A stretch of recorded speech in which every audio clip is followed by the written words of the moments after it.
The recent spate of gun violence in the marshal community has once again raised debate about imposing harsher fines and penalties for persons charged with firearm offences. The Director of Public Prosecutions, Victoria Charles Clark, says while stiffer penalties for gun crimes will not change the mindset of criminals, tougher punitive measures could serve as a deterrent. The DPP says from a prosecutorial standpoint, she supports the handing down of tougher sentences for individuals convicted of serious crimes like murder and rape. I do believe that the sentences imposed can be a little more stringent because the laws exist on our law books, and I think they need to be implemented, and a message of deterrence has to be sent out by the judges and magistrates. However, the Office of the Court also recognizes the underlying social problems that propagate crime. The island has recorded 17 homicides for the first 5 months of 2010, more than double that of the same period last year. The DPP says the state security apparatus must be more vigilant, but needs the support of the entire country to effectively reverse the negative statistics. We all have to harness our resources and put our best efforts in dealing with this crime situation. You cannot hold only one sector or agency responsible for dealing with the problem.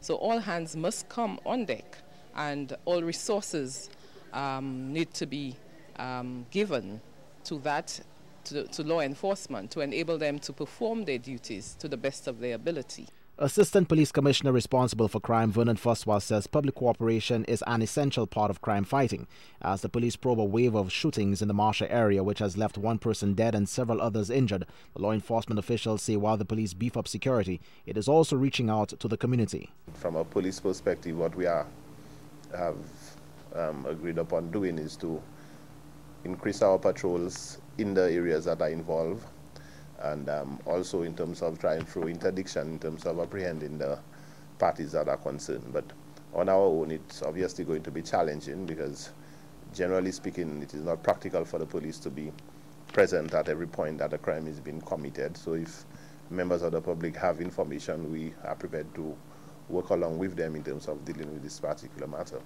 Meanwhile, law enforcement officials believe there is a link between the murder of a 62-year-old grandmother at Rock Hall and the shooting of 2 individuals at Maynard Hill Tuesday night.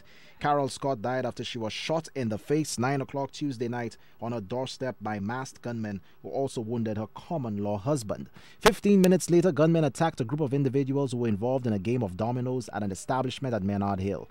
Assistant Police Commissioner responsible for crime, Vernon Fuswa, says the attacks appear to be targeted shootings which are possibly connected to a feud between warring gangs in the community. We suspect that the same group of people that were involved with the fatal shooting of the lady were also involved with the matter involving the shooting at the domino place. Law enforcement officials are also disturbed by the extreme nature of the recent violent crimes on the island. A police officer was gunned down during an attempted robbery on the Castries waterfront in February. There was an attempt on the life of a magistrate last month. 2 weeks ago, the residence occupied by a murder suspect's mother was burnt to the ground in what officials say was a case of arson, hours after a slaying at Georgeville, La Panse. Eyewitness